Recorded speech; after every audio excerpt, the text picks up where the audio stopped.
بسم اللہ الرحمن الرحیم۔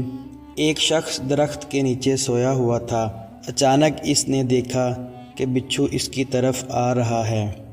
وہ تھوڑا پیچھے ہٹ گیا، لیکن بچھو اس کے پاس سے ایسے گزر گیا جیسے وہ کوئی کام جا رہا ہو۔ اس نے سوچا، عجیب بات ہے کہ مجھے کچھ کہے بغیر یہ آگے چلا گیا۔ اس نے بچھو کا پیچھا کرنا شروع کر دیا۔ چلتے چلتے آگے دریا آ گیا۔ بچھو کنارے کے آگے ایسے کھڑا ہو گیا جیسے کسی کشتی کا انتظار کر رہا ہو۔ تھوڑی دیر بعد ایک پتا پانی میں تیرتا ہوا آیا اور اس کے پاس آ کر رک گیا۔ بچھو اس پر سوار ہوا اور پتا آگے چل پڑا۔ اس شخص نے چھلانگ لگائی اور اس بچھو کے پیچھے پیچھے تیرنے لگا۔ بچھو دریا کے دوسرے کنارے چلا گیا۔ جب بچھو دریا کے دوسرے پار پہنچا تو پتا رک گیا۔ بچھو اتر گیا۔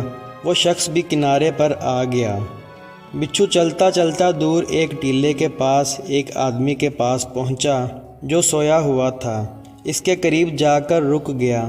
دوسری طرف سانپ آ رہا تھا۔ جیسے ہی سانپ اس سوئے ہوئے شخص کو ڈسنے لگا تو بچھو نے سانپ کو ڈس لیا۔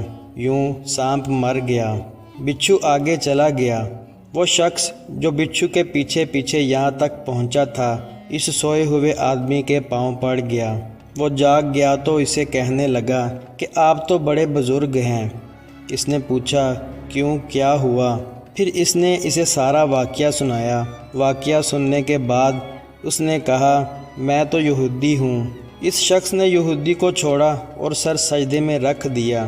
اے میرے مالک، تو ایک بندے کو بچانے کے لیے اتنا بڑا کارخانہ چلاتا ہے تو میرے بارے میں اس سے بھی بہتر کر رہا ہوگا۔ اگر ہماری آنکھ کھل جائے کہ اللہ تعالی ہمارے ساتھ کیا معاملات کر رہا ہے، وہ کہاں کہاں سے ہماری مدد کر رہا ہے، تو ہم کبھی سر سجدے سے بھی نہ اٹھائیں۔ ہم کسی وجہ سے رو رہے ہوتے ہیں اور اچانک ایک اللہ کا بندہ آتا ہے۔ ہم جس وجہ سے رو رہے ہوتے ہیں وہ اسی کے متعلق باتیں کرنا شروع کر دیتا ہے۔